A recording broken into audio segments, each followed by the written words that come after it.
ಜೋರಾಗಿ ಮಳೆ ಬಂತು. ಚ್ಯವನ ಮಹರ್ಷಿ ತಪಸ್ಸಿಗೆ ಕೂತಿರಬೇಕಾಗಿದ್ರೆ ನದಿಯ ಪ್ರವಾಹದಲ್ಲಿ ಕೊಚ್ಚಿಕೊಂಡು ಹೋಗ್ತಾರೆ. ಆದರೂ ಆ ಮಹರ್ಷಿಗೆ ಎಚ್ಚರಿಕೆ ಆಗಲಿಲ್ಲ. ಆ ನದಿಯ ಬದಿಯಲ್ಲಿ ಮೀನುಗಾರರು ಮೀನನ್ನ ಹಿಡಿಬೇಕು ಅಂತ ಹೇಳಿ ಬಲೆಯನ್ನ ಹಾಕಿದ್ರಂತೆ. ಚ್ಯವನ ಮಹರ್ಷಿ ನದಿ ಒಳಗಡೆ ಇದ್ದಾರೆ. ನದಿಯ ಒಳಗಡೆಯೂ ಕೂಡ ತಪಸ್ಸು ಮಾಡುವಂತಹ ಒಂದು ಸ್ಥಿತಿಯಲ್ಲೇ, ಧ್ಯಾನಸ್ಥ ಸ್ಥಿತಿಯಲ್ಲೇ ಇದ್ದಾರೆ. ಮೀನುಗಾರರು ಬಲೆಯನ್ನ ಹಾಕಿದ್ರು. ಬಲೆಯನ್ನ ಹಾಕಿ ಎಳಿಬೇಕಾಗಿದ್ರೆ ಬಲೆಯ ಒಳಗಡೆ ತುಂಬಾ ಭಾರ ಅಂತನ್ನಿಸ್ತು.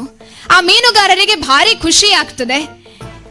ಒಳ್ಳೆ ಮೀನುಗಳು ಸಿಕ್ಕಿರಬಹುದು, ಕೆಜಿಗಟ್ಲೆ ಮೀನು, ಇವತ್ತಿನ ಊಟಕ್ಕೆ ಏನು ತೊಂದರೆ ಇಲ್ಲ ಅಂತ ಹೇಳಿ ಭಾರಿ ಖುಷಿಯಿಂದ ಆ ಬಲೆಯನ್ನ ಎಳಿತಾ ಎಳಿತಾ ದಡಕ್ಕೆ ತರಬೇಕಾಗಿದ್ರೆ ಮೀನಿನ ಬದಲು ಅಲ್ಲಿದ್ದದ್ದು ಚ್ಯವನ ಮಹರ್ಷಿ. ಮಹರ್ಷಿಗೆ ಎಚ್ಚರ ಆಗ್ತದಂತೆ. ಎಚ್ಚರ ಆಗಿ ಮೀನುಗಾರರಿಗೆ ಬಲೆಯ ಒಳಗಡೆ ಇರುವಂತಹ ಆ ತಪಸ್ವಿಯನ್ನ ನೋಡಿ ಏನ್ ಮಾಡಬೇಕು ಅಂತ ಗೊತ್ತಾಗ್ಲಿಲ್ಲ.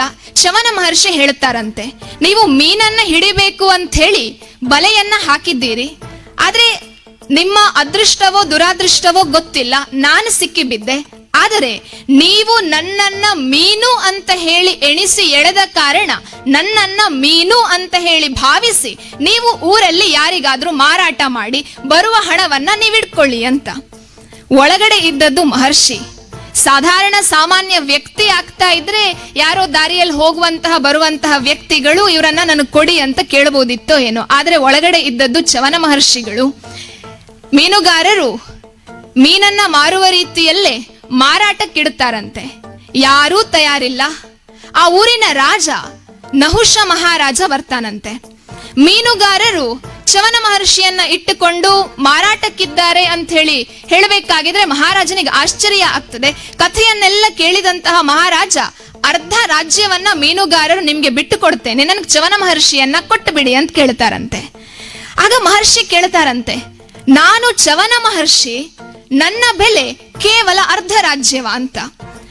ಮಹಾರಾಜನಿಗೆ ಏನ್ ಮಾಡ್ಬೇಕು ಅಂತ ಗೊತ್ತಿಲ್ಲ. ಇದ್ದ ಅರ್ಧ ರಾಜ್ಯವನ್ನ ಕೊಟ್ಟಾಗಿದೆ, ಇನ್ನರ್ಧ ರಾಜ್ಯ ಇದೆಯಲ್ವಾ, ನಾನು ಇನ್ನೂ ಅರ್ಧ ರಾಜ್ಯವನ್ನ ಕೊಡ್ತೇನೆ, ನನ್ನ ಇಡೀ ಸಾಮ್ರಾಜ್ಯವನ್ನ ಮೀನುಗಾರರಿಗೆ ಬಿಟ್ಟು ಕೊಡ್ತೇನೆ, ನನಗೆ ಚ್ಯವನ ಮಹರ್ಷಿಯನ್ನ ಬಿಟ್ಟು ಕೊಡಿ ಅಂತ ಕೇಳ್ತಾನಂತೆ.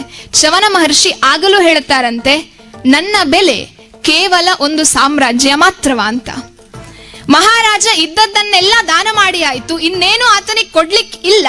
ಹಾಗಿದ್ರೆ ನಾನೇನು ಮಾಡಬೇಕು ಸ್ವಾಮೀಜಿ ಅಂತ ಅವ್ರ ಹತ್ರ ಕೇಳಬೇಕಾಗಿದ್ರೆ ಚ್ಯವನ ಮಹರ್ಷಿ ಹೇಳ್ತಾರಂತೆ, ನಿನ್ ರಾಜ್ಯವನ್ನ ಕೊಡಬೇಕಾಗಿಲ್ಲ, ನಿನ್ನಲ್ಲಿರುವಂತಹ ಸಂಪತ್ತನ್ನು ಕೊಡಬೇಕಾಗಿಲ್ಲ, ನಿನ್ನ ಅದ್ಭುತವಾದಂತಹ ಗೋಶಾಲೆಯಲ್ಲಿ ಇರುವಂತಹ ಅನರ್ಘ್ಯವಾದಂತಹ ಒಂದು ಗೋವನ್ನ ನೀನು ಮೀನುಗಾರರಿಗೆ ಬಿಟ್ಟು ಕೊಡು, ನನ್ನಂತಹ 12 ಮಹರ್ಷಿಗಳಿಗೆ ಅದು ಸಮ ಮತ್ತು ಆ ಆಶೀರ್ವಾದ ಅವರೆಲ್ಲರಿಗೂ ಕೂಡ ಸಿಗ್ತದೆ ಅನ್ನುವಂತಹ ಮಾತನ್ನ ಚ್ಯವನ ಮಹರ್ಷಿ ಹೇಳ್ತಾರಂತೆ. ಅಂತಹ ಗೋವನ್ನ ಭಾರತೀಯರು ಯಾರೂ ಕೂಡ ಪಶು ಅಂತ ಹೇಳಿ ಟ್ರೀಟ್ ಮಾಡಲಿಲ್ಲ, ಭಾವಿಸ್ಲಿಲ್ಲ.